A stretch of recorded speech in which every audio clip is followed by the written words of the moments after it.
Ladies and gentlemen, we are gathered here today to pump the scarf pump, I presume. Your hosts are the one and only Pop Lord, Pubby and Danish. And good morning. This is another edition of Toxic Happy Hour, where we are toxic towards scams that delay the adoption of global sound money. We haven't done this for 3 weeks, so I have totally forgotten how to do it. I'm super excited that we actually got to run the video, the countdown video, which is one of my favorite parts of the show, to be honest. Puppy, man, it's been too long. How are you doing and what are you drinking today, man? Oh, doing well, man. I'm getting ready to send out an invite to one or two other people here. But yeah, we've both been out of the country for 3 or 4 weeks, respectively. I'm back to my Sierra Nevada. Had my local brews in Central America there, but always good to be home, man. Gee, it's been way too long, man. How you doing? Yeah, I'm doing great. It's always hard to come back from holiday. I spent 3.5 weeks in Europe. I haven't been for 2.5 years because there was a lot of First, I was really busy, privately, and then there was COVID and everything. So it's been a long time since I finally once again saw my family and friends back home, and it was the best time. And coming back is from holiday is always a little hard. Like you got to start, get back to realities, get things done, unpack, jet lag, all of that. Your entire life is a holiday. I don't want to hear it coming back off the holiday. I wish, man. You come back, you get to get jacked up on some coffee before you do a quick turnaround. Meet me in Miami, baby. Yes. Yes. Miami. Going to Miami. Yeah, just in so we've known each other for years and been very good close friends, and finally we get to meet each other 2 days from now in Miami at the Bitcoin 2021 conference. It's going to be amazing. So also great to be back with our amazing chat. Of course, once again, I'll be distracted by the hilarious comments there. Oh, Greg, speaking of Greg real quick, he and Chairforce, who does our amazing thumbnails, they're actually in charge of a Twitter account for who again? Well, for the conference itself. Dear God, what a train wreck happened. Here we go. Hey, so Greg, if you're still there, you were there 2 minutes ago. You probably left already because you're bored. But if you're still there in the chat, send me the link to that that I can throw it in the show notes or something. That Twitter handle. Although by that time, I guess it's too late. No one's watching it. Well, we do have. I guess some amount of live viewers and some viewers coming on later. Dude, so many things, Poppy. So how do we usually do this? Oh God. Yeah, we have. I wrote down. So it's been a long time. Lots of things have happened. One thing for me is I haven't been that much on Bitcoin Twitter, just checking notifications and stuff, but not really catching up on news. But because it's just so busy when you're finally back home. But of course, there's some major things. Obviously, I think one that is really important to talk about is what is going on in this current bull run and how it might have some rhyming with the 2013. As also Sean Stacking says, totally agree. Not exactly the same. It's not a copy. It's not a repetition of history, but it definitely rhymes. So we should, maybe touch upon that. But what else? I mean, let's hear it from you first. If there's anything on your mind apart from Miami. Yeah, man. Listen, what we have here, as always, the time you spend in Bitcoin is the longest time you'll spend anywhere. Because an hour feels like a day feels like a week feels like a year. So when you and I don't speak for 3 weeks, do you know how long that feels like, man? I mean, we haven't even talked about Elon Musk. That's how far back we have to go here, man. Dude, that's how far we haven't. We barely discussed it. Oh, no, I think we had that one show 3 weeks ago with the double powerhouses, Yeah, mining yeah. Greg and Adam. dudes. Yeah, Greg and Adam. I think that so was the day after Elon, but yes, I mean the whole aftermath. Yeah, yeah. we It haven't was been talking about. no, it's a mess. So, and out of that, you dovetail into man. Everyone's the Giga Chad and Terra Chad, Michael Saylor, almost turning in his Bitcoin card. I mean, What? the Cyber Hornets are a hardcore. Well, look, mining council. What happened? Oh, there was a council Yeah, that he put together with Elon involved. Doesn't sit too well in the Bitcoin community. Look, he gets a pass from me. He gets a pass. I think he was front running. I think he was front running a lot of the FUD that was, and said, "Look, if I can start this thing, get it going." But man, I put a meme out about that. Man, the Cyber Hornets, they don't care, man. They will. We love to slay our heroes, don't we? absolutely. But I guess that that he was trying to sort of I don't know, establish some sort of debunking that energy fop that Yeah, Elon was coming with. Really, yeah. I haven't been um, too much following what that council, if it even exists today or not. But the energy fop is absolute. Yeah. Uh, So it's nonsense. It's fear, uncertainty, and doubt. It's done by Elon, well, and so many others without researching. Um, well, without researching it before they yep, talk. I mean, Elon, and it's been debunked. 70% of I think we spoke about this with Greg and Adam, right? 70% of Bitcoin mining is renewables and yeah, um, unused energy that is just wasted otherwise. Like Adam knows a lot about the gas that is just vented off from the oil fields.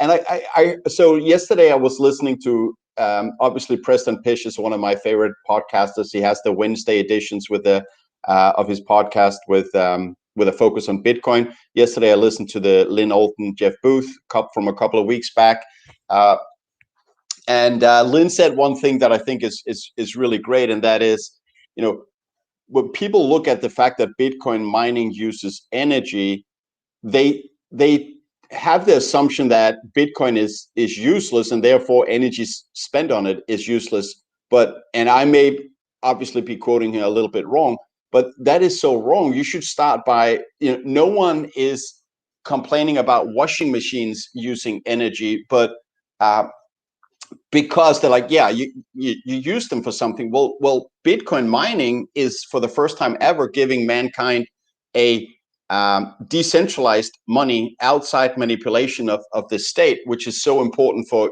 human prosperity. Jeff Booth, the price of tomorrow, as I keep mentioning. So sound money obviously has a hugely important role to play. This is very important for humanity. So absolutely, energy spent on that and making it secure is well spent. yeah. Man, there's so many angles to go down this road on. Um, Let me start with the quick energy thing because someone had um, a great tweet that calculated the energy that Bitcoin literally comes down to less than 0.1%. Less than 0.1% of all energy usage is in Bitcoin. It's actually like 0.07. But all the focus of the Mm-hmm. mainstream media is on Bitcoin. They don't talk about the amount of energy that goes into running this fiat system that is corrupt. Can you imagine if they did that? Can you imagine if they Yeah, run the numbers on that? But again, it's something. It'll keep the prices suppressed. It's fine. Ultimately, Bitcoin wins out. You and I know that. But if it keeps prices suppressed and we're able to stack more sats, we get it. The disappointing thing with Elon coming out for me, um, he knows the followers he has. What 55 million people on Twitter. Um, Not to say it was disingenuous, but I'll tell you what, man. For him to come out and promote Dogecoin, knowing what a piece of dog shit it really is, it's reprehensible. It's reprehensible uh, because I've seen some of the tweets that come out. Someone took out a loan on their house bought Doge at 71 cents, and guess what? Half their money's gone. You know, that's the kind of shit I don't like. I don't mind if you like a coin or if you invest in it and tell people, but when you don't even do your own research and you've got that type of background and that influence, it was reckless. It was reckless at best. Uh, uh, Absolutely. That uneducated tweet from Elon, um, saying something like that and sending Bitcoin into a free fall, and also having people buying Dogecoin means in both areas a lot of people get wrecked and they respond to it and act on it. Well, I guess everyone, if you sell based on Elon's tweet on when it comes to that energy thought, I guess also you fail to educate yourself. But of course, Elon shouldn't say that in the first place. You touched upon something that I find really really important, Poppy, and I just want to add to that. You're saying that people haven't run the numbers on the current legacy system, banking system, monetary system, how much energy it uses. And let's remember, this is a monetary system, the fiat currency system, that steals the value of your savings and have convinced you that it is in your own interest. I couldn't be, I see one comment here from Elaine, Mrs. UK. It's probably not related to that, but that is criminal. The current fiat monetary system that steals value from people's savings is criminal, in my opinion. And if you look at how much energy is being spent by how many people in the world work in the banking industry, is it 10 million, 50 million, 100 million? I don't know.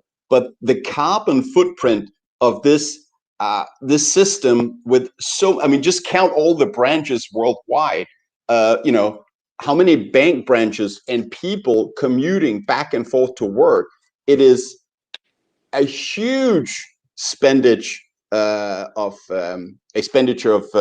energy, and it's a system that is bad for humanity. We need sound money. Uh, Regular viewers on the channel should be aware of. Sound money is much better for us than a system that steals the value of our savings and makes it hard for people to have a possibility to retire.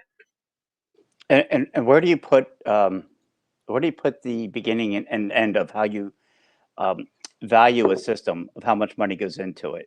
And what I mean is this: of course, thank God for the U.S. government. They're looking to spend another $6 trillion, $6 trillion out of nowhere. It's always good for Bitcoin. Um, a lot of it, well, part of it's going to the IRS, our Internal Revenue Service, which we could simplify taxes to where you don't need anyone hired.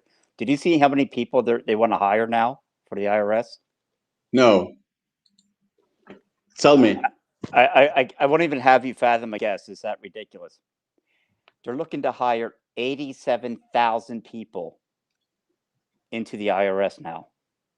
Whoa, 87 for what? 80, That's a lot of people, man. no shit. It's ridiculous. 87,000 For what? For what? for nothing. That's just it. To keep the government to employ people, I guess, to make them slaves. But 87,000. That's just what we need. You know what we need? We just need more people in the IRS. What the hell, I, man? I just want to highlight the fact that the IRS was created the same year that the Federal Reserve was created, 1913, and before that, there were no personal income taxes in U.S. Yet there was schools, there was roads, or were, my English, as you know, is my second language, and there were hospitals as well. All of that infrastructure was there, but it was paid through other avenues than personal income taxes. I got to look back at the numbers, but I mean, that first year or the first couple of years of that income tax, do you know what that applied to? It only applied to like the top 1 or 2%. That was it. It wasn't like it is now, man. The top people, they got that money. They got that money either offshore or somewhere else. Anyone that makes under, we'll say under 40 median, they don't pay. It's the middle class that gets screwed. The middle class is just getting bent over. I'm sorry to say, but that's Yeah, how it is right now. Yeah. that's what happens with taxes. Once the politicians create them and they say, "Oh, we just need a couple of percent."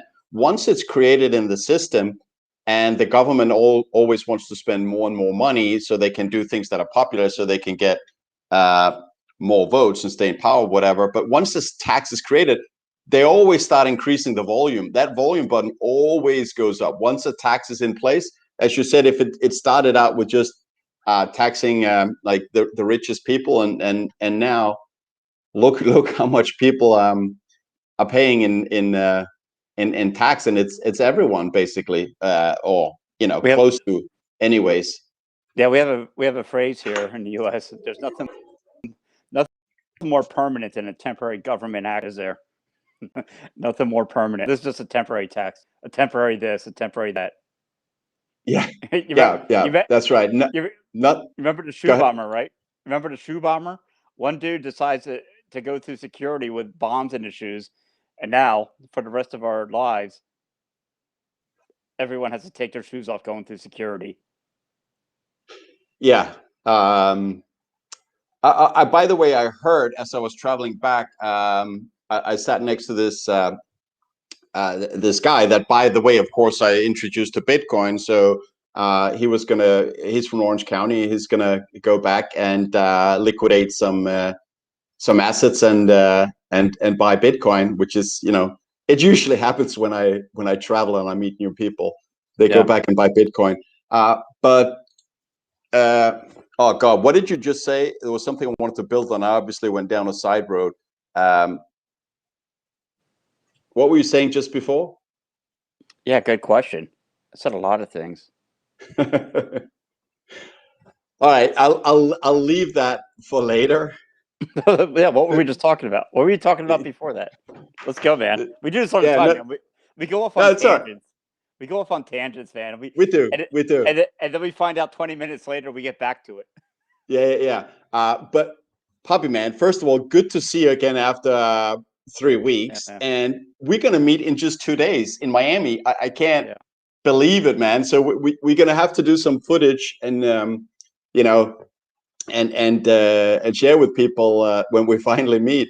Uh, and someone asked in the chat earlier if we're going to do a toxic happy hour from Miami. I guess we could do like we're going to be so busy, but maybe we can squeeze in like half an hour Right. update and tell people what's going on down there. Man, man, I am over promising and probably under delivering the number of people and plebs and plebes and the guys we've had on our show that I want to meet and have a beer with, because yeah, my phone is blowing up constantly. I love it. Uh, that's the whole thing, and I put out sort of a meme and tweet about that. About I literally don't care about the conference so much. I can't wait to meet the people, man. For 3 years, the people that were there with me that whole way with you, that's what it's about. Right. Um, Absolutely, couldn't agree more. And I haven't been to any. I think I haven't been to any Bitcoin conferences outside the city that I live in for forever, I think. But I've gone to a few in LA earlier, and this is absolutely true. The only thing I cared about really was meeting these people that when you finally get a chance to talk Bitcoin in real life, and that it just drags you a lot more than watching someone speak. Like I just remember Tony Hawk. Tony Hawk, right, Yeah, is yeah, speaking, yep. um, and Jack Dorsey. But really, for me, it's much more about which of my friends are coming, right? So we can Uh, hang out. and we have Um, Ron Paul. Ron Paul's coming down now. Ron what? Paul. Yeah, Ron Paul. Ron The Paul. That was died. Ron Paul. And the Fed. that Ron Paul. and this was the presidential candidate, right? This is not Yes. Yes. Rand Paul is his son, right? Yes. Ron Ron Paul Paul. is coming. Yes. I'd love to see him speak if he's speaking. Hey. Um, By the way, when Andrew says I would love to see him speak, if he speaks before noon, It's not going to happen because you'll be nursing that Bloody Mary and nursing yourself back to health. That's a I'm, good. Yeah. I love Ron Paul. When's he speaking? 11. Fuck. Yeah. No. That's gonna be fun. So let me just one thing. This is obviously not Bitcoin related, but one thing that happened while in Denmark is that the football, I know you call it soccer, but the football team that I have supported since 1993, when I, as a student, bought stock in them, which, by the way, I sold in 97 to buy Yahoo stock. But I've been a fan of them ever since 93. They're called Brøndby. And finally, for for the first time in 16 years, we won the championship again. It's been a long, hard time, but after 16 years, once again, we won the championship. And this shirt is a shirt that was produced on the initiative of the fans, because when the COVID happened last year and the clubs, they lost a lot of revenue. The fans said, make this jersey and we'll buy it, to support the club financially. And it's now the most sold football jersey in Denmark ever. Anyway, so Brøndby EF, Forza Brøndby, we won the championship. That's it. I'll end it with that. Look, man, if you don't show up Miami with a shirt for me from that, you failed. You've absolutely failed. Dude, they were limited, and yeah, I'm so sorry. Oh, you mean like Bitcoin limited? You mean the scarce like Bitcoin? You didn't. Well, they don't make any more of them. Of course, you could go out and make copies, but we've seen how that goes, right? Nobody wants the copy because it's not the real thing. But they sold them, I think, April or something last year, or May. And a friend of me bought this for me because I didn't feel like I was in a position to spend money on clothes when the price of Bitcoin was so low. So it was a gift from a friend of mine. Shout out to Casper. Yeah. Let me give a shout out. A good friend of the show, UK Bitcoin Masters in here, and his beautiful, lovely wife Elaine. Their team Chelsea won UEFA, which is fantastic. Also has a great American player named Christian Pulisic on the team who came on. Did you just say that UEFA? They won Champions League. Yeah, I'm sorry, Champions League. Yes, dude. Yeah, that's so American. Yeah. Excuse me, man. I'm trying here. Yeah, I know. Pink scarf on a jersey. Yeah. I know it doesn't go, but if we don't do the scarf pump, it's necessary. And let's just take a quick peek at the scarf pump, how it's going. It usually doesn't fail to pump the price of Bitcoin while we're doing the show. And of course, I will amend the narrative in any way I can to make it appear as if we are pumping the price of Bitcoin. But let's have a look.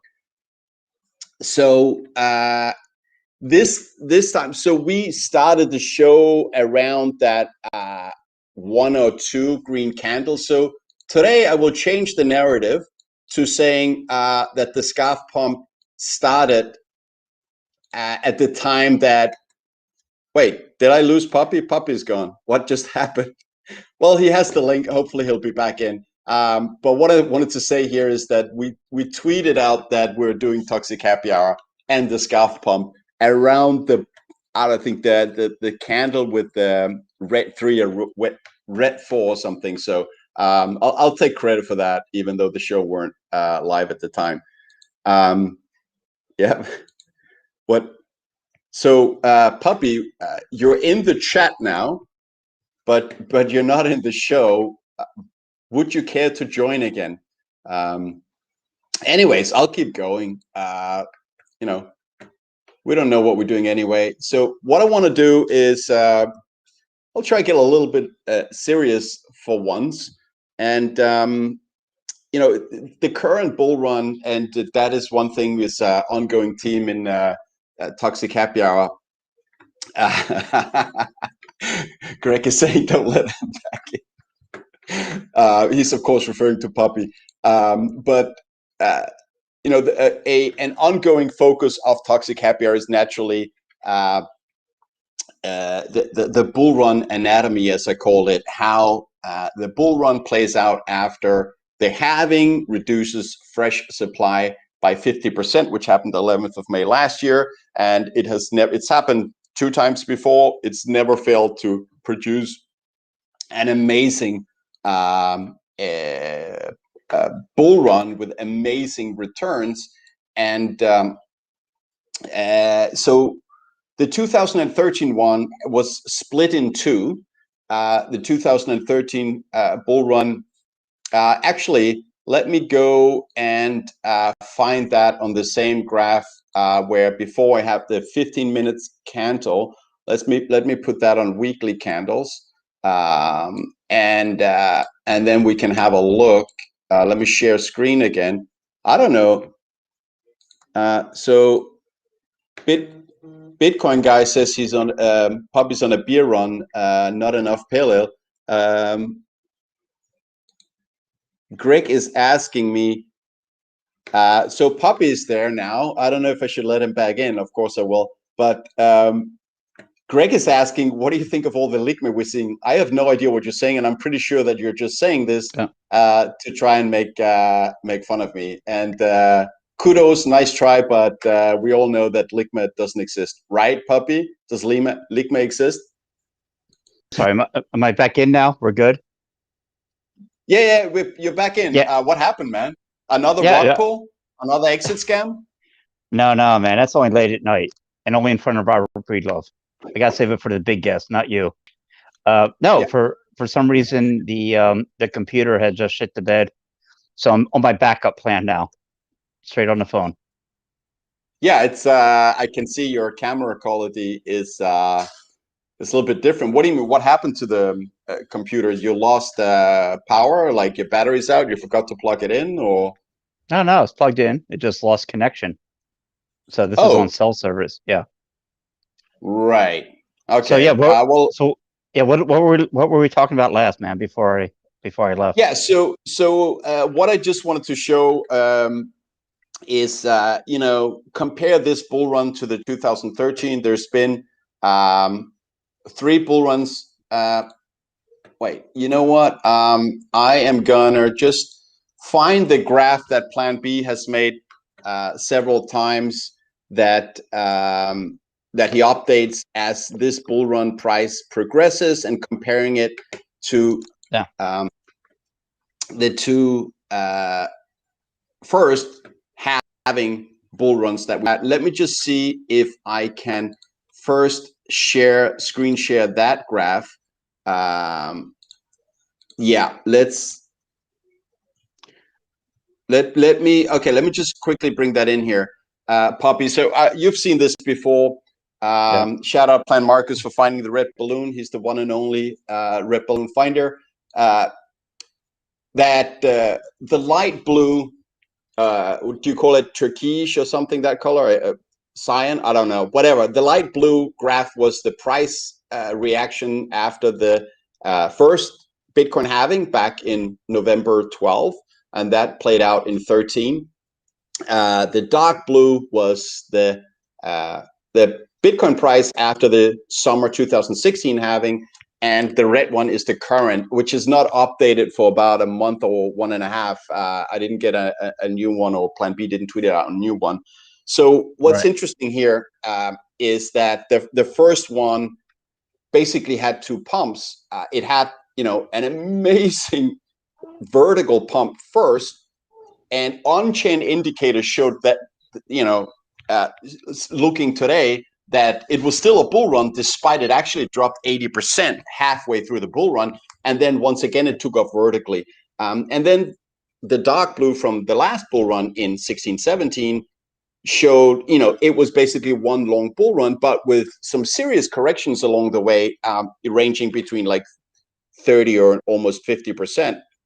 And right now, in the red one, which the current was much steeper than the last one, we're seeing a let's just say quite a big correction, that we went down more than 50%. I don't remember the exact number, but it was more than 50.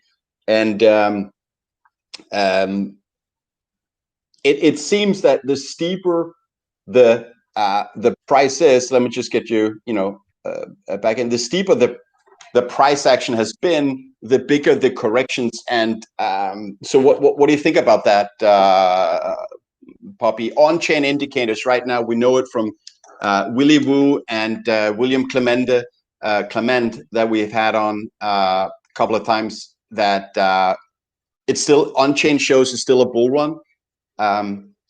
So what do you think about this, potentially rhyming on 2013? Do you see it as a double pump, or what's your take?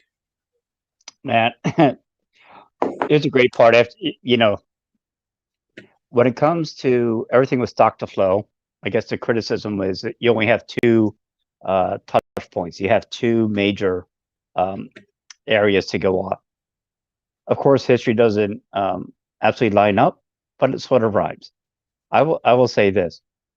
There are differences, obviously, every year. This is the year. Now we have institutions coming in that are, when you have institutional money coming in, it's a lot different than the retail money in 2017. What I will say is the psychology behind it works for me. And what I mean by that is, what do you have most cycles? What is it, 5 or 6, 30% to 40% retracements? Although this, how many? Don't we have like 6 or something like this? What I think you saw this year already is that retracement, because you know what happens?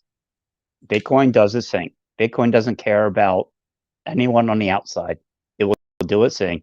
It's the human psychology that comes in, and guess what? And what you just saw. It could be an Elon Musk or anyone else that pumps it up. People are going to over leverage. Okay, you get the Chinese FUD. The Chinese FUD, of course, happens once a year, and you have people that over leverage, that try to buy with money they don't have. And what was fantastic to me, look, this thing went up to, it was at 64,000. And as you saw, man, it was dropping down to 38, 37, 36. And all of a sudden, within 2 hours, you had that wipeout down to 30,000. That took it down to 30. You know what that was, man? Those were stupid people getting wrecked. Those were stupid people getting wrecked. And guess what? There's no bailout. There's no one coming to bail them out, thankfully. That's what Bitcoin does. There's no Boeing Industries that's getting a bailout.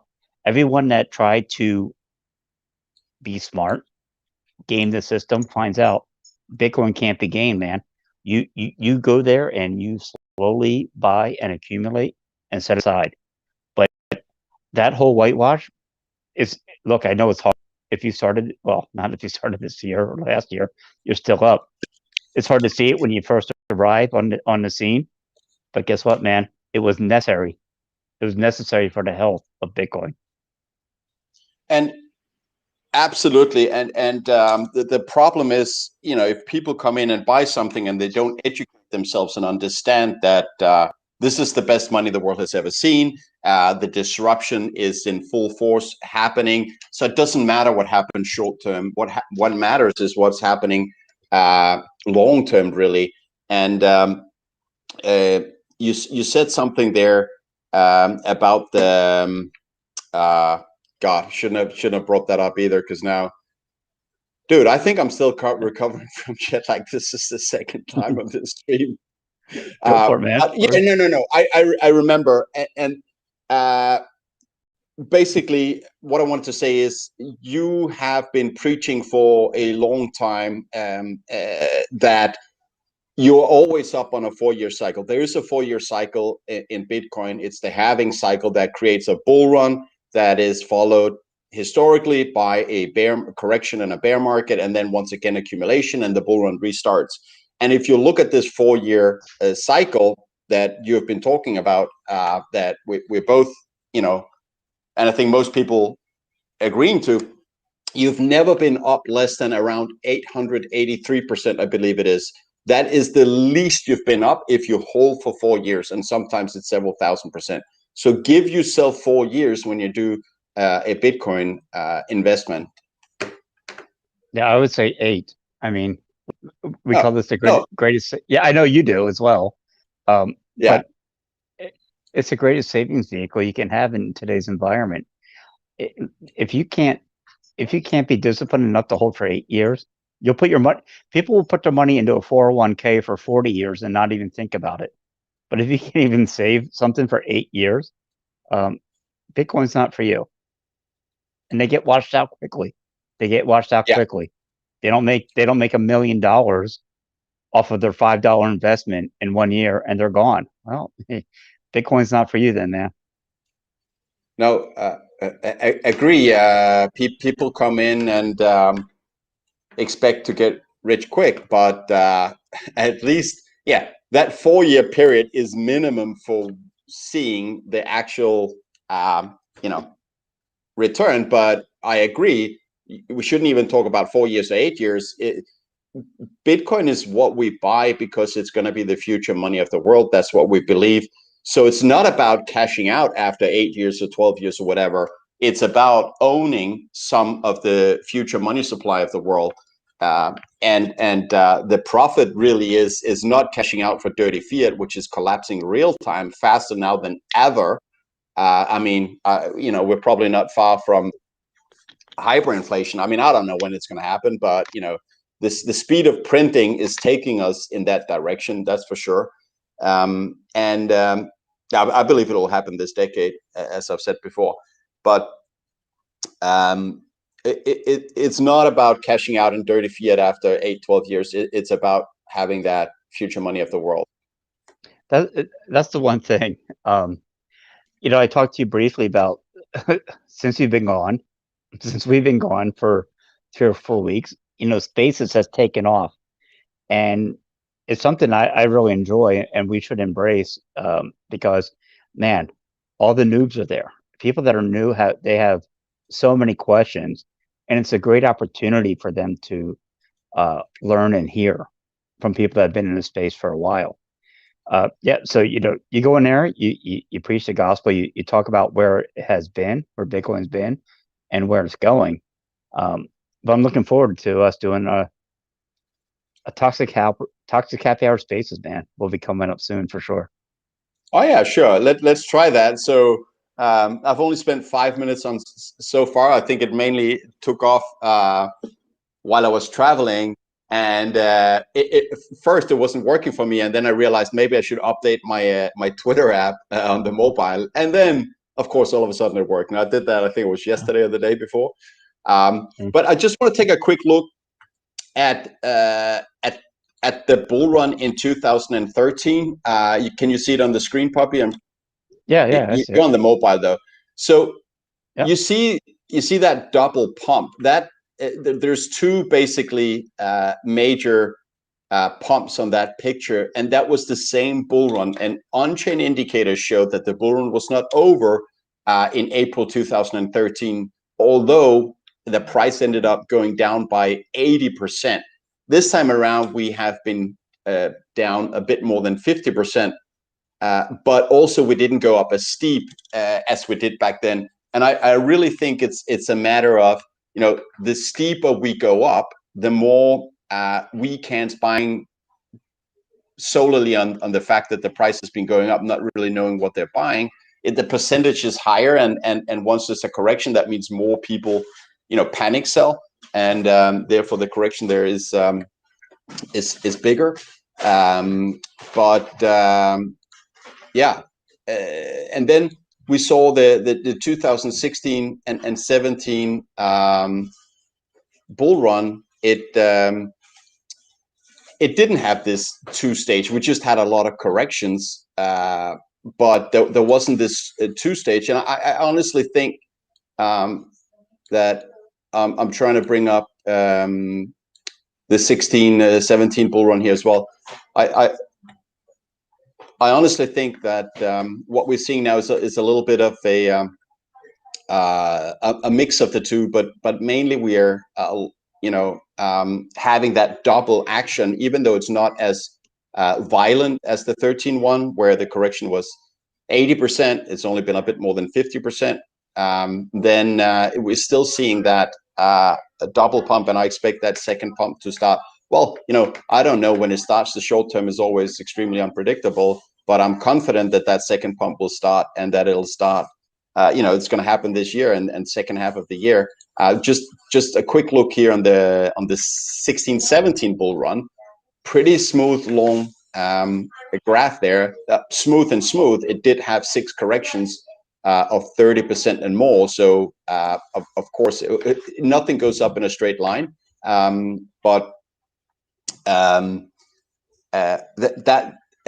this bull run was steeper than the 16-17, and therefore that's probably the reason that we're seeing this.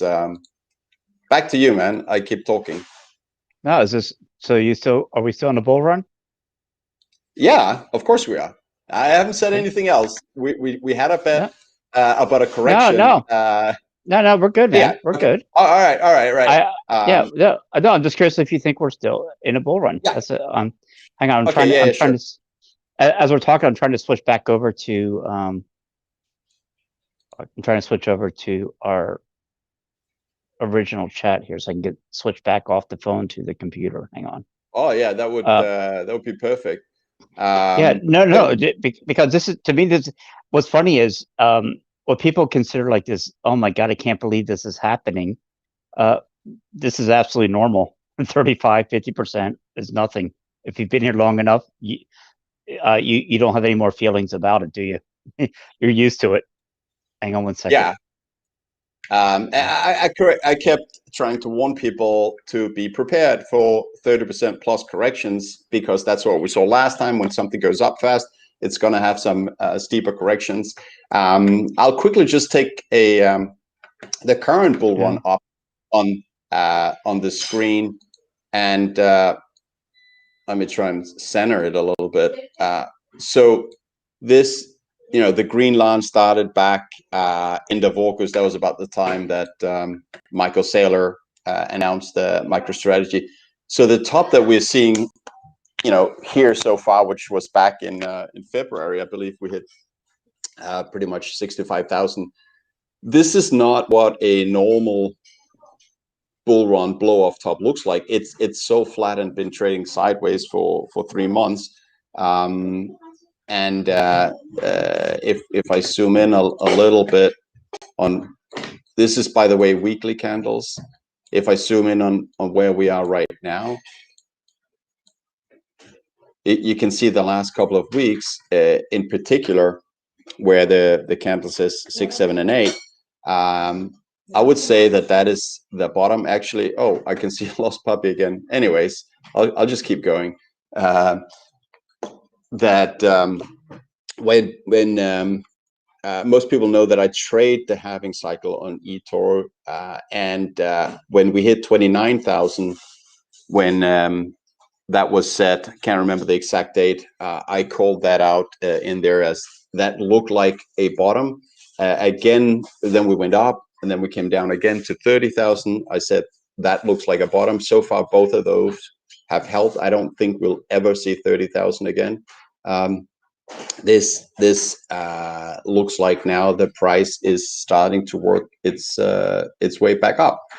So my target of $300,000 for Bitcoin, which I've said I expect for this year, it's tempting to say, give myself a little bit more time and say Q1 next year, which I said I think pretty much entire last year, but I'd like to hold on to it because I expect a very steep second pump of this bull run, and that's going to happen in the second half, in my opinion. And therefore, the 300,000 is still on the table. So, Pubby, to answer your question before, I absolutely still believe that we're in a bull run. The guys looking at on-chain indicators, and I've seen a lot of graphs, are all saying that we are in a bull run still, despite the sideways actions. What's happening is weekends, basically new buyers of Bitcoin have been selling. Long-term holders and miners both have been accumulating. So it's a matter of time before we have reduced the percentage of Bitcoin held by people who don't really know what they bought and easily panic. And once that happens, it gets reduced enough one way for the price. Yeah, I'm with you, man. This is absolutely nothing to me. This nah. Oh yeah, get more beer. No, Yeah, I'll tell you what. This drawback to me, it was a fly on the wall. It was nothing. It's an annoying bug. That was it, man. This is nothing yeah, like 2017. If you weren't there, you didn't get to feel. You didn't see how quickly and how hard that crashed, and you knew there was no coming back for a while. yeah. It's just a different feel, a different tone, a different tenor. Um, yeah, here we are. So, hey, man, we're still catching up. Indy 500. What do you think? So Bitcoin car, baby. What do you think? I think that's awesome. So, but you give me a summary, because all I know is that different Bitcoin supporters have sponsored an IndyCar, and it looks beautiful. I know Jack Morris is involved. I think Michael Saylor as well. But why don't you tell me what happened? Yeah, so I guess Ed Carpenter from Ed Carpenter Racing, also a Bitcoiner, was agreeable to talk to Jack. And yeah, they came up with this fantastic idea. Screw all the other race sponsors. Uh, I want to do an Indy car that's Bitcoin only. And here's why I love Jack, man, because he could have easily put a little strike logo on there. He said, no, fuck that shit. Fuck that. I want it to be Bitcoin only too. But yeah, Right. they were raising money, and a lot of money go to Bitcoin developers. I just thought it was cool, man. You saw Bitcoin in the mainstream, well, mainstream in America, the Indy 500. Yeah, it was a cool thing just to bring the Bitcoiners together, if not for a weekend. You know, we could quit beating each other up. It was a fun time. But this is going to be an ongoing effort, though, isn't it? I hope so. And look, man, I don't know. We're gonna have Jack on the show at some point. I hope he's listening now because I had an idea from that. Um, one of my neighbors used to be a rider, a professional tour rider. Yeah. Like we're talking Tour de France stuff, and he has a cycling company. I told him about this. I said, "You want to get the Bitcoin word out, man? We need to. What if we had a cycling team through Europe that was a combination of sponsors between Bitcoin and Bitcoin owning companies, MicroStrategy. I mean, you name it. Yeah. The Real Tahinis puts in a little bit.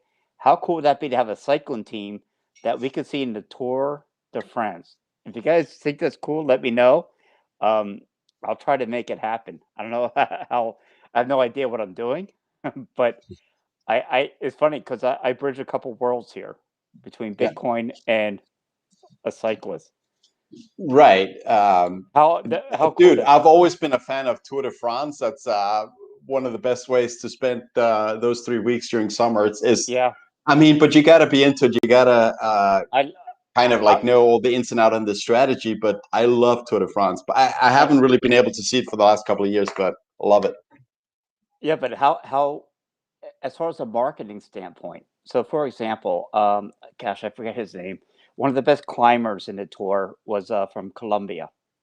Uh-huh. It's Yeah. it's cycling to me is a brand that goes all around the world, from Kazakhstan.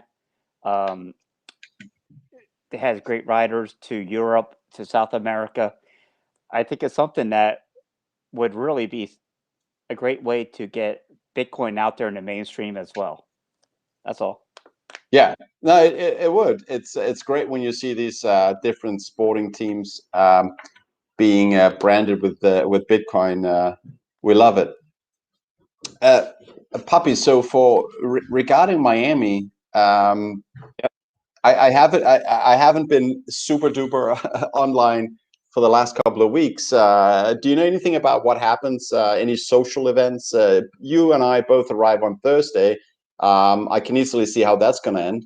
But do you know any other people arranging social events? We are the social event, my friend. Don't sell yourself short. Are you kidding me? Oh, hang on 1 second. We Yeah, are the but no. okay. Yeah, you know, let me back up for a minute, man. Let's look back to when, you and I for 3 years ago started talking about Bitcoin, right? Yeah. And it was only in August we said, you know what? Our conversations are pretty fun. Let's just put this shit on YouTube. That's what we did in August. Yeah. Look at the quality people we've got to meet. Amazing. Amazing. And so going to Miami, listen, man, my phone is all jacked up. I mean, I'm on WhatsApp, I'm on Signal, I'm on Twitter. I got all this shit going on. And I'm trying to coordinate to meet up with people that have everyone has their own gig, man. They've got their own obligations. They've got their own stuff. It'll be difficult. I think once we're there, it'll be easy. I just want to carry a case of beer with me wherever I go. Just sit down and have a talk. It's tough. I think a lot of it will be just impromptu. I don't know if it's something Right. you can't schedule it. A lot of it. No, but I know, I think Preston Pish and some others are arranging some pub crawl or something, right? Well, no, they let me put it this way. That was a good idea, Ferry, at the time, saying, it'd be cool. It's like Preston Pish saying, or even Peter McCormick who talked to him, like, hey, would anyone be interested in having a beer with me? When they have like, I don't know how many 100,000 followers. Yeah, it's a great idea. We'll be there. Yeah. We just sold out. We just sold out every every restaurant in Miami, basically. You know what? What Right. the heck do you do?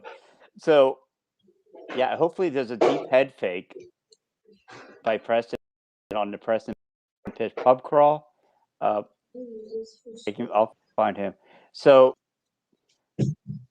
geez, I don't even know what to say going forward because I'm already amped up watching everyone that's going down before me today and tomorrow. Yeah. It's- I Yeah. feel like Why I are feel we like not going until Thursday? I feel like Chris Farley in my favorite Chris Farley gif, however you want to say it. Son of a bitch, you know, son of a bitch. We should be there. Yeah, I Yeah. know, man. But Oh, yeah, I hey, saw Ali from Tahini's already is flying in. He sent a picture from the plane. But honestly, I couldn't do it before Thursday because I just got home and I'm still, unpacking, and I gotta catch up on, work that's been happening while your traveling. translation. Translation what? We're losing you, puppy. Can't hear you.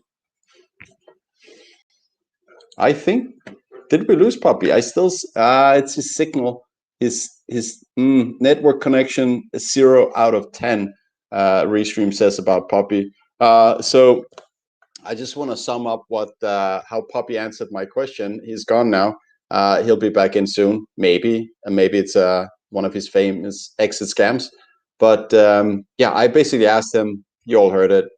So which events are there in Miami? And he didn't know of a single one. Same as me. So it'll be interesting once we get down there. But he and I will have a great time meeting each other, and hopefully meet anyone else that we know going down there.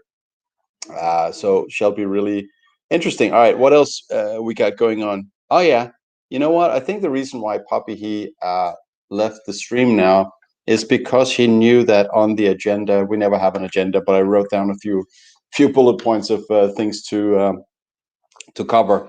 Is that on this channel back late 2020, I think November last year, I entered a bet first with Greg Sash, where he said we'll never do a 50% correction again. And Poppy was even more convinced and said we'll never do a 40% correction again.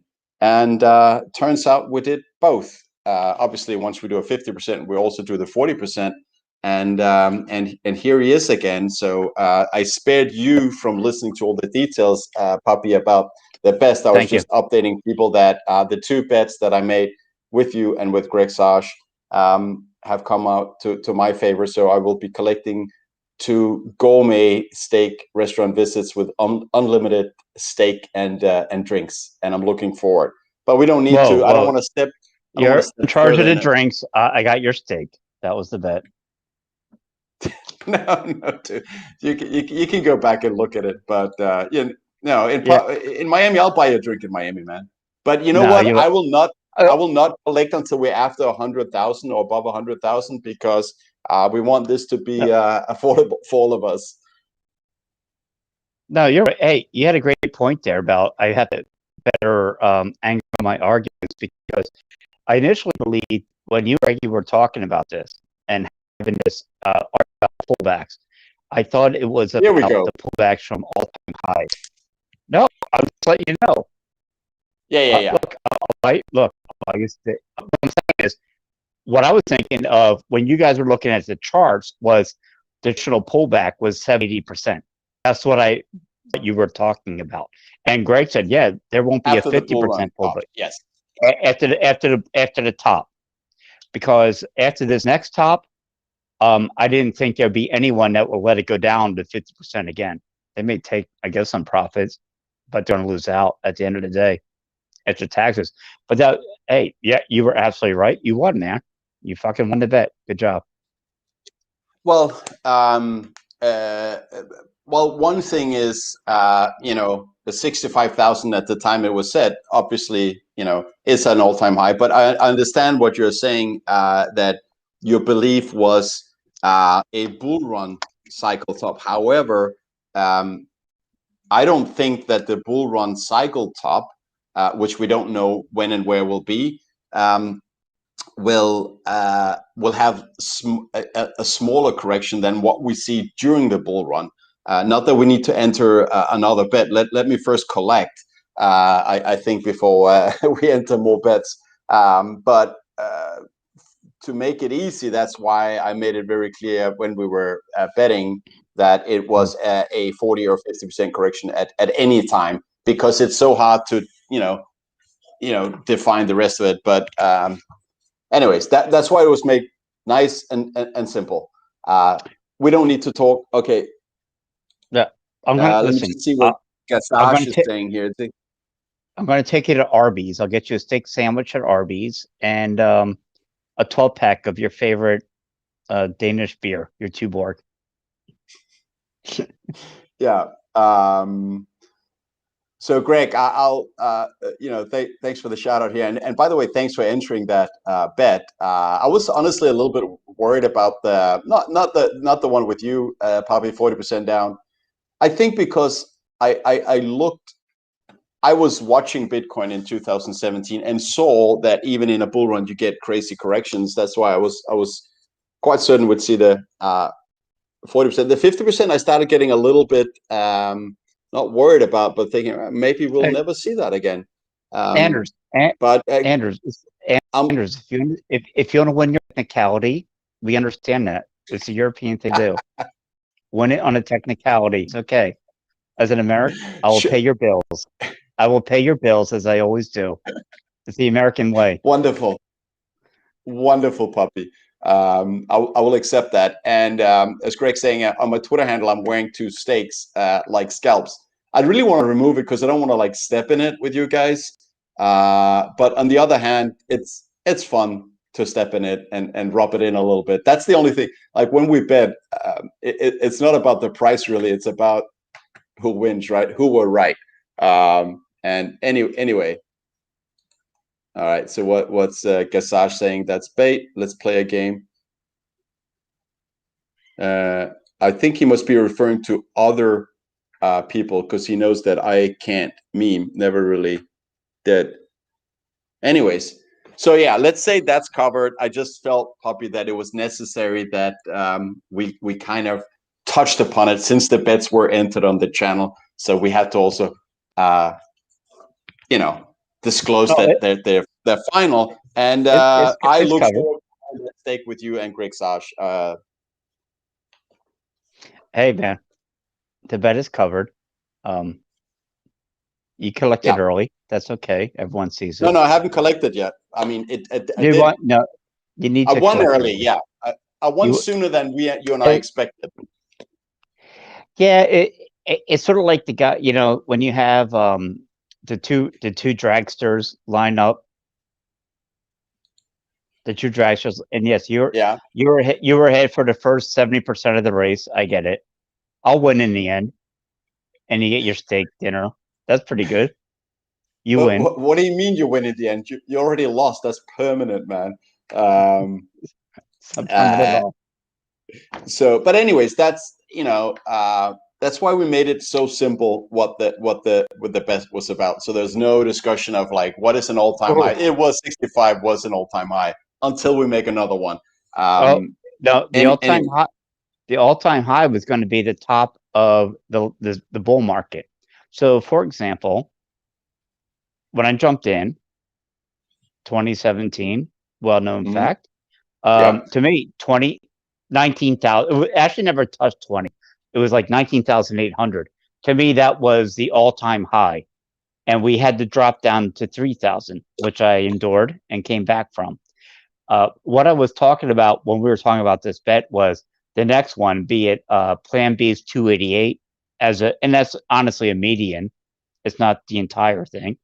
It was going to be what would be the pullback. I thought this was a multi-year bet that we would wait until we saw what that high was, 200, 300, 400, and would it pull back 80% from there or 50%, as Greg said.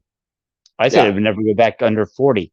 Yeah, to me, the a pullback, a pullback on the way up, that's natural. These 30, 40, 50% corrections, that's part to me, that was always part of the Bitcoin cycle. That's the difference. Poppy, then why did you enter a bet saying there would never again be a 40% correction? Well, because I thought it was assumed we were talking from all-time highs. Then Okay, all-time highs, there would never that's why. Look, man, you're right. getting your steak, you're Yeah. getting your I'm going to the store right now. I'm going to buy some frozen steak sandwiches. No, no, no, Steakums. no, no, Steakums. no. We're going to Burns, and I Yeah. can't wait. But uh, also, I, you know, so what you're saying right now is you're saying that a correction after a cycle top will be less than during the run up, because I think that's unrealistic. Yes, that's my entire point. That was always my entire point. The correction from the top of the cycle, it used to be Won't be 40. 80%, 70%. Yeah, It from the top of the cycle, it would not be 40%, as I said, or Greg said 50%. Sorry, right. Greg, you got nailed on a technicality, brother. Sorry, man, but you That's did. why we made the terms so simple. They So weren't. simple.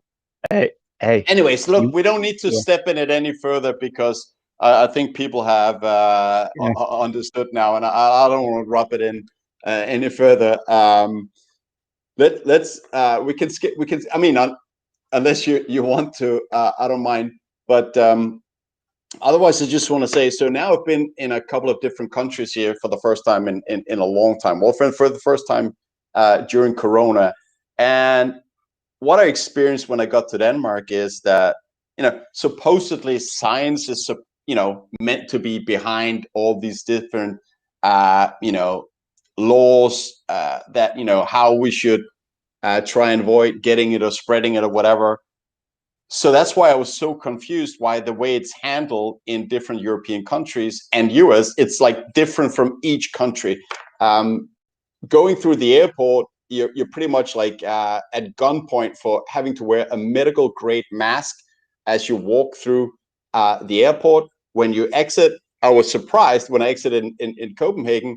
Everyone was standing there, waiting to pick up people. No one was wearing a mask. Driving through Copenhagen downtown, no one was wearing. 1 in 5,000 maybe were wearing a mask. And then, because I'm used to here in LA seeing so many people wearing a mask, and um, I honestly haven't done that. I feel outside is not so much to worry about unless you're really close to people. And it's just funny to see how it was, in Denmark they say, yeah, but we're outside. You don't need to wear a mask. And let me just say that it's one of the countries that had the fewest the fewest casualties on corona, and they're not wearing a mask at all outside. It's just funny.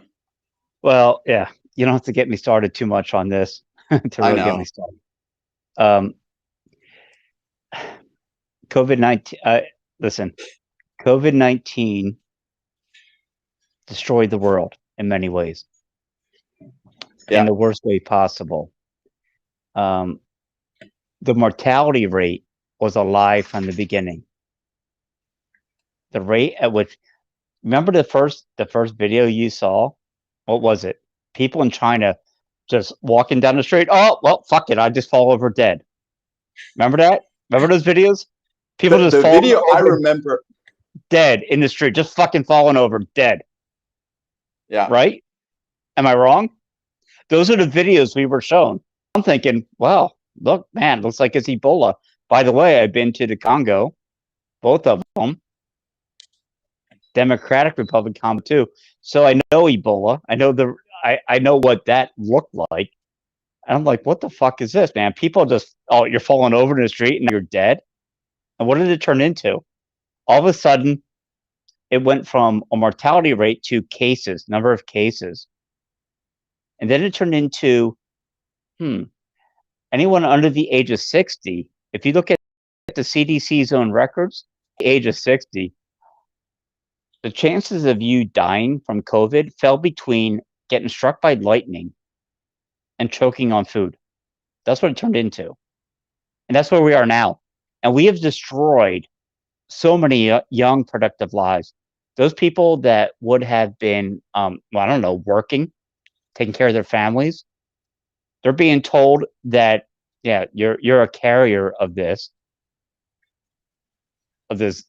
horrible disease that, oh, but by the way, it has a 99.9% survival rate. When you look at the CDC's own numbers, it's evil in a way. What they did, it truly is evil, man. I don't know what else to say about it. Moving forward, I agree. Yeah, it's tough. Look, I agree. There's no focus from political side on the tremendous human loss, pain, and suffering from these political initiatives. And this video will probably get banned because you're not allowed to question the policies in this area. But so many people have lost their jobs and their ability to take care of their families. I guess, I haven't looked at the suicide numbers. I'm pretty sure they have not gone down. They are more likely to have gone up. Domestic violence, sexual abuse, all of that. When people get into the kind of situation when they lose the income, walking through the retail area yesterday near where I live, I see several shops just shut down. So You're done. I'm a fan of Amazon. Amazon, by the way, obviously is doing great, but a lot of these mom and pops, they've been hurt. There's people that lost their business and their life savings that they invested. Anyways. Now, let me tell you something about Amazon. Who owns Amazon? You know? Jeff Bezos. Yeah. And okay. Guess what else he owns?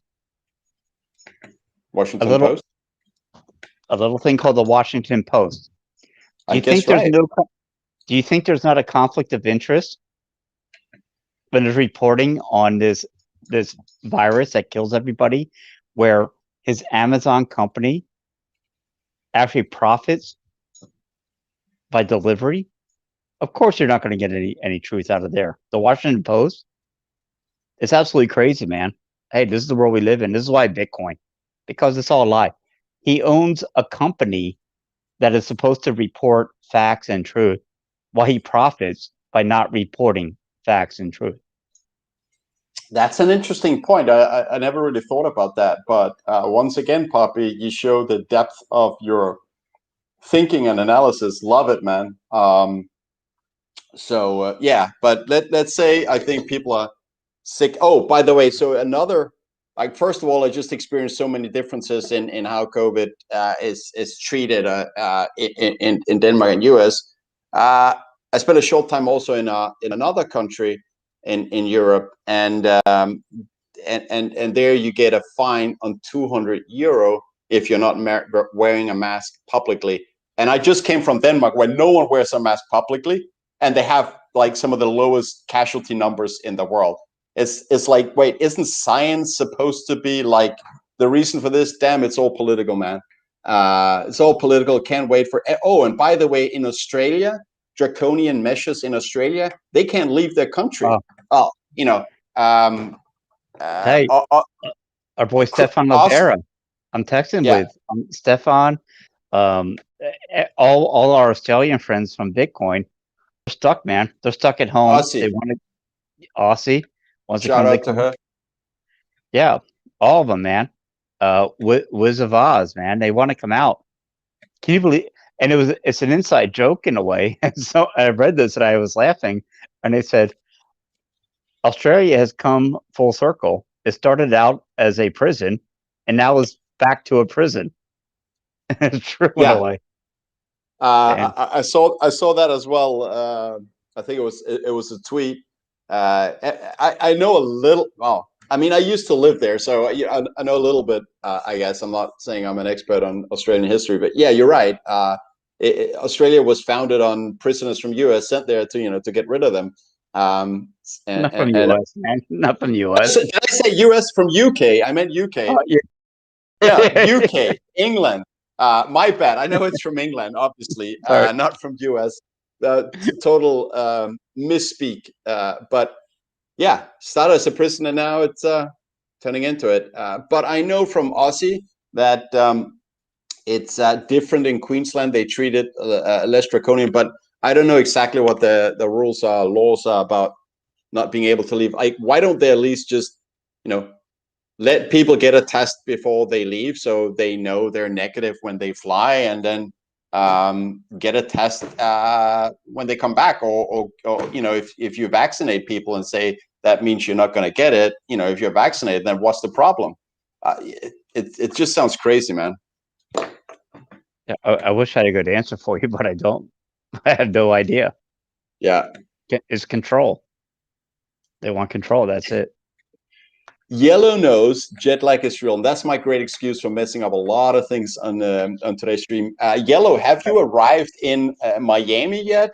Can't wait to meet you, man. I don't hear about jet lag. When every quarter I am going over to Africa or Asia. This last one was easy, so don't lecture me. I've been over 100 countries. I know about jet lag and how it works. All right, so don't bring that bullshit out to me. Oh, jet lag this.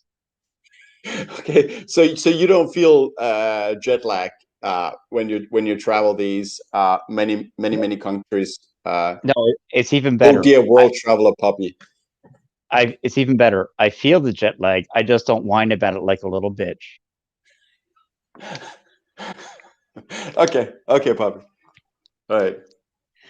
Yeah, wait till Miami. Look, yeah. So what are we gonna do, man? We're going to the same hotel. I'm gonna reach there before you because I want to get there as early as possible.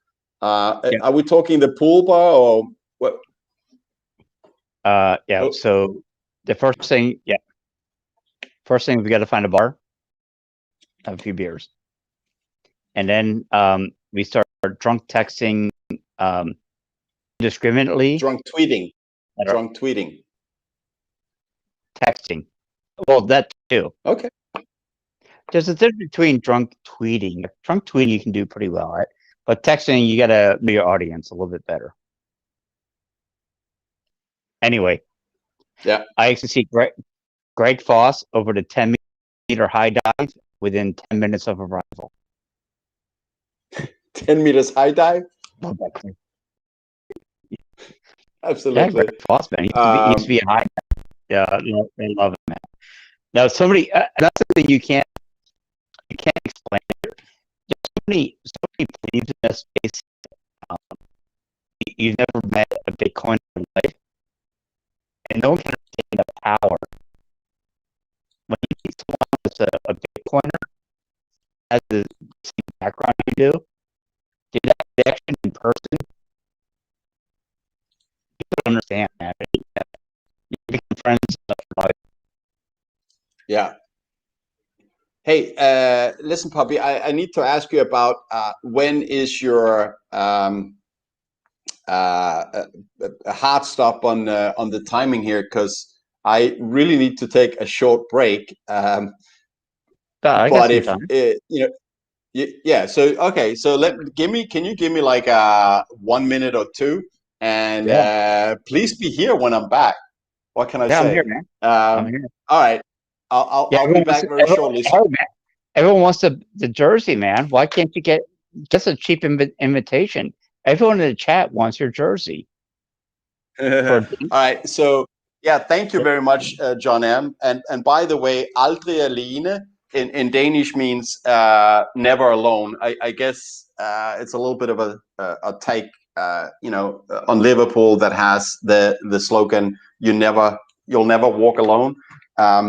But it's basically yeah, I love it. Honestly, I have a couple of shirts from Brøndby, and this one is my favorite. I love the dark blue color with the yellow and blue is the colors of the team, and I'm just excited because we won the championship, and finally after 16 years, man. So that means, Puppy. Look, let me take that quick break. I'll be back. When I'm Yeah, back, man. I want to tell you. I want to tell you about the European group play that Brøndby now is secured. This was the Okay. best year to win a championship because of the ranking of Denmark. Means we have a playoff on Champions League, and if we fail that, we go straight to Europe League, which is the second Right. largest tournament. By the way, there's a third tournament also now called Conference League. But if we fail the playoff for Champions League, we go straight to the group stages of Europe League, which ensures 6 games and a lot of money for a club like a Danish club. Hey, I'm going straight to the chat, man. So I want to hear some questions from the chat. I can answer while you go Yeah, away. yeah. Do that. Check out the chat. I'll be right back. Damn, never thought he would leave. What do we got here?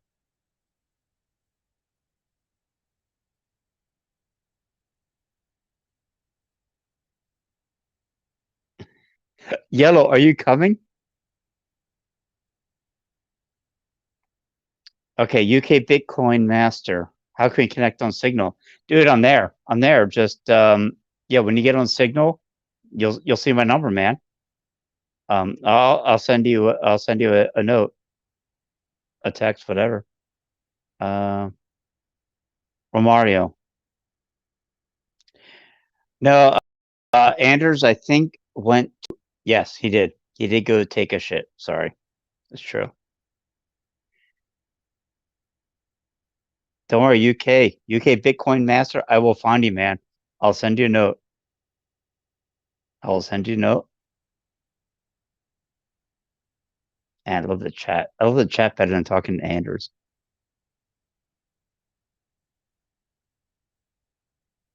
What? Oh, yellow. Fuck.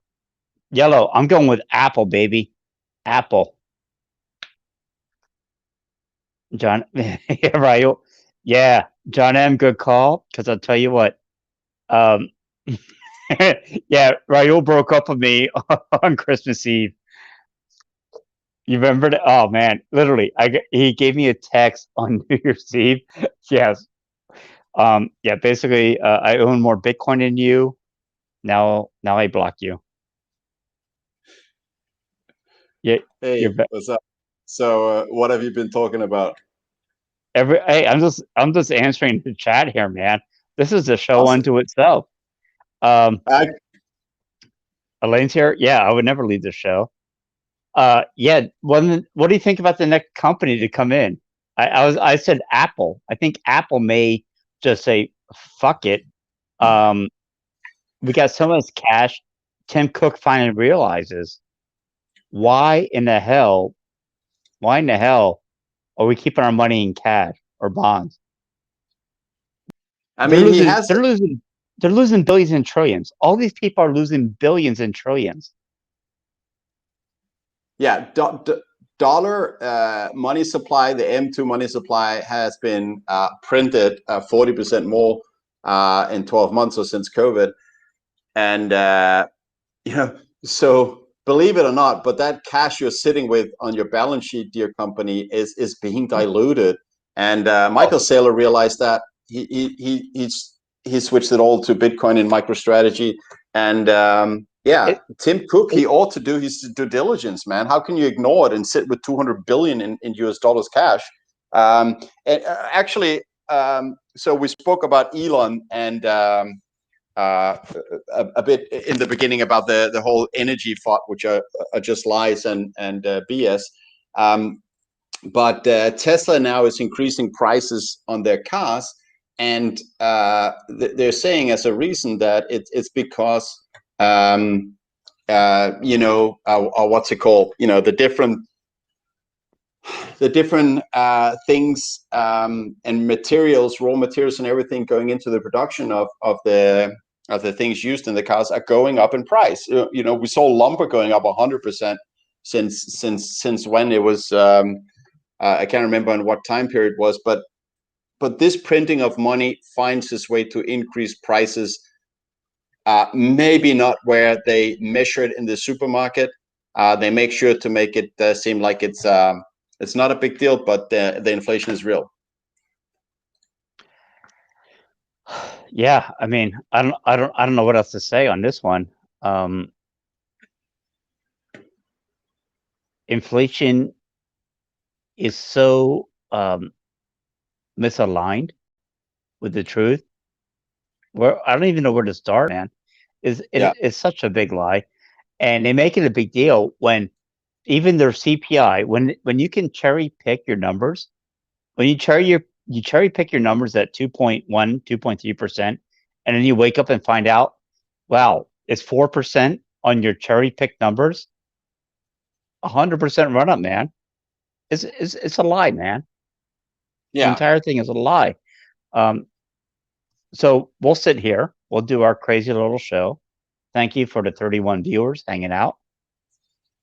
But I'd rather speak the truth to 31 people I love than listen to this bullshit, what they're saying. Yeah.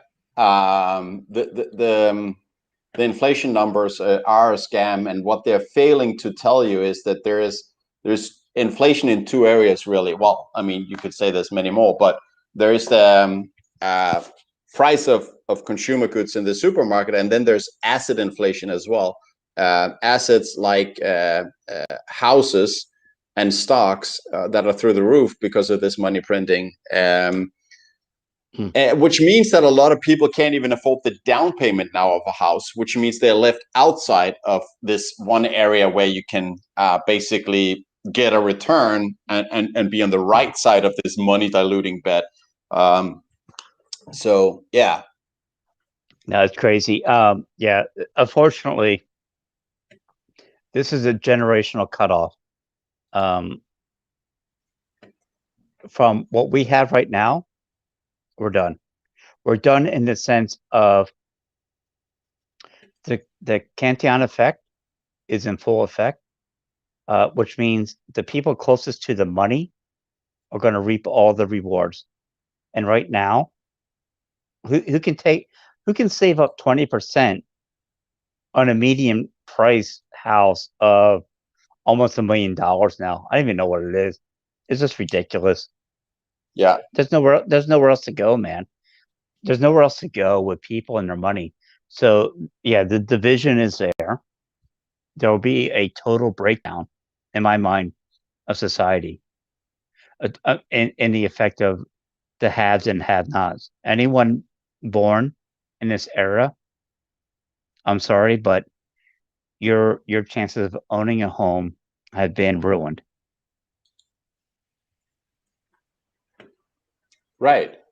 And that's just one of the many ways that the current fiat currency monetary system is so destructive for humanity and normal people trying to get ahead. And I guess it's people don't know what's coming. People don't yet know and understand that with Bitcoin taking over as money of the world, us getting sound money, the value of our savings no longer being diluted and killed by the evil central banking regimes.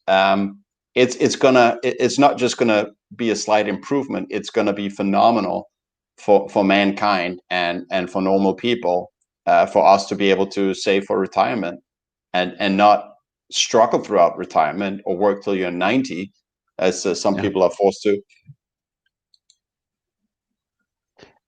Yeah, I don't even know where we go from here, man. The anger, vitriol, the misunderstanding from the left or from people that hate I don't get it. They have no clue. They have no clue. They have no answers. But it's all about hatred anymore. That's the thing that I don't really understand. It's all about hatred. The one thing I was all about Bitcoin, man, was buy and hold. That's it, man. I buy and hold. You don't have to understand it. You don't have Yeah, to shill it to somebody. Just buy it and hold it, man. yeah, yeah. So yeah, buy and hold Bitcoin.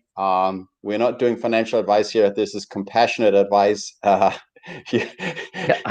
Your screen just froze at the perfect time. Okay, you're back alive. But yeah, all right. buy. So Thursday, dude. Yeah, buy and hold Bitcoin. Compassionate advice, Yeah. because Oh, it's needed to own some of the future money supply for your hey, man. ability to Well, get freedom. we haven't even talked about, man, Bitcoin Beach, man, El Salvador. What do you think? Well, amazing story about how um, they're really implementing the usage of Bitcoin among people that need it the most, right? It's a real world test case. Yeah, It's absolutely perfect. And Jack was down there. And I'll follow that kid wherever he goes, because guess what? He's putting this stuff in action. He's put it in action.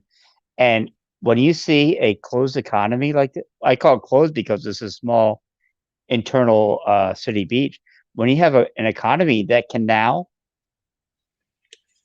take Bitcoin and use Lightning and Strike a way to transfer value, it's beautiful, absolutely yeah, beautiful, and it works.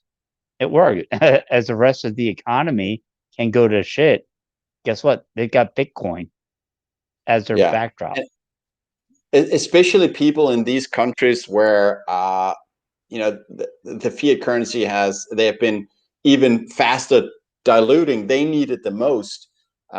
These people, so that's why we'll likely see an actual usage of Bitcoin as money, starting soon, like starting especially in these countries before it ventures on to the rest of the world, where the need may be a little bit less, although we all need Bitcoin in our lives. We all need Bitcoin to rescue ourselves from dilution of our savings, so we also have a chance for retirement. Yeah, it's a crazy year right now, because you have such a mix of everyone that has been here for 3 or 4 years, and now you have people that have been here maybe 2 months, don't know what the fuck is going on. Yeah, welcome to the club. This is Bitcoin. We have no idea too. Sometimes we're Yeah, lucky. We're lucky at a point, but we're not lucky because it's not luck when you've had to hodl through 3 or 4 years of bullshit. that's right. And here, Marty Saul, another guy who's arriving in Miami for the Bitcoin 2021 conference. And I know Marty Saul is arriving Thursday as well, so hopefully we can all meet up. I don't know when Fuck, Gazash is going to be there, when Yellow is going to be there. fuck. Sean Stacking. Dude, It's gonna be a blast. I have again. There's a line in remember the movie Top Gun? Oh yeah, Of that course. was awesome. Yeah. So you're about to making promises that you can't pay. That's the same thing I feel about this one. I want to meet so many people. I'm promising to meet so many people. I don't know if I can get there. I'm trying. I want to. I want to try to get out to see everybody. Damn. And yeah, it's gonna be awesome. Greg is Yeah. now claiming that I'm doxing the bird. I can't really see that I doxed him. Just Wait, saying he'll be there. doxing Um, who?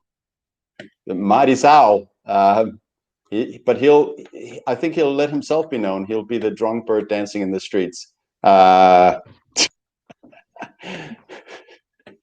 oh God.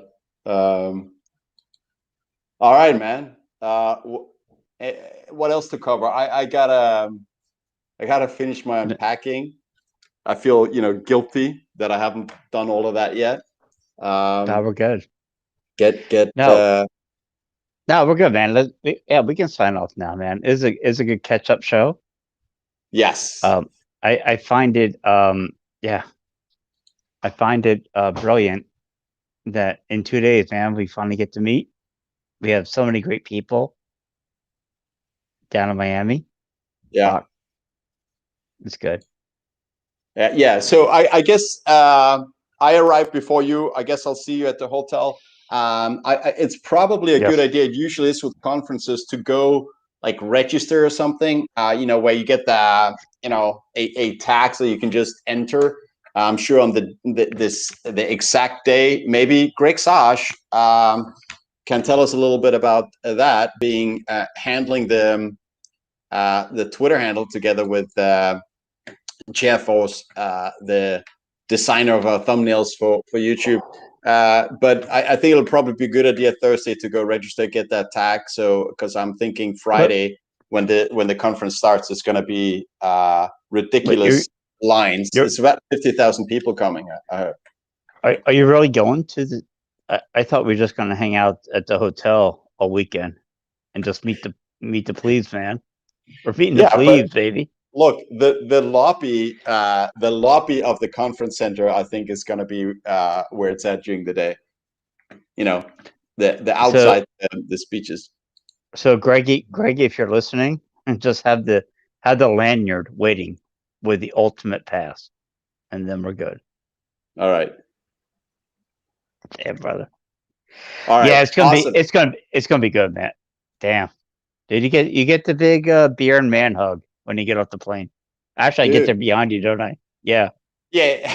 it's gonna be good. You gotta get that behind me now. I'm not gonna allow for that. But you will be there later than me. Yeah, Uh, yeah. your mother. But yeah. I guess I'll be at the hotel when you arrive. So awesome, man. Yeah, got a big bear hug or beer hug for you. Mm, Absolutely. All right, man. But okay. let's. All right, brother. Do you want to do some? Do you want to do some final words before we go offline? Yeah, listen. I mean, I don't. Sometimes we have. Hang on one second there. Sometimes we have folks that come in new to the space. I will tell you the same thing. I will always be consistent. Always be consistent. Um, buy Bitcoin, hold Bitcoin. That's all. Don't listen to the noise at all. Buy and hold it for at least two halvings. You Yes. won't go wrong. Ideally buy and hold Bitcoin until 2040, because by That's that it. time, latest, uh, it's uh, it's going to be access to financial freedom. I'll say what I've said before, that zero point 0.1 Bitcoin is what I believe is more than enough for financial freedom. Right now, that could be purchased for a lousy, not lousy, but a small $3,600. I believe that's financial freedom by the end of this decade. We'll see what happens. But thank you, Probably great to see you again, man. It's been Brother. 3 weeks since we Yep. did Too long, the man. Greg Too long. Foss and yeah, since the Greg Foss and Adam show. I see you in just 2 days, man. It's gonna be awesome. So all I can say is looking forward, mate. It's gonna be great. And remember out there, never to store more value in dirty fiat currency than you can afford to lose. It's a built-in policy, and they printed 40% more in US alone since last year. So that's a sure way to kill your savings, is storing it in cash. Bitcoin is the alternative. It goes up in value. Look at everything and you price it in Bitcoin, and over the years, and you'll see it's already deflationary. Prices fall measured in Bitcoin, and that's just has been a fact for 12 years pretty much. So that's a better place to store your value. And the result of that is we see that, well, the price in US dollars is going up because Bitcoin is increasing in value. And then that's just the way it is. So see you on Thursday, Puppy. Dude, man, can't wait. Hang on there after we go offline. Man. And yeah. So thanks everyone for watching. Can't wait. All of you that are making it to Miami. Jesus, I can't wait to see you guys. It's going to be awesome. All right. On the next one, which I guess might be from Miami. Bye.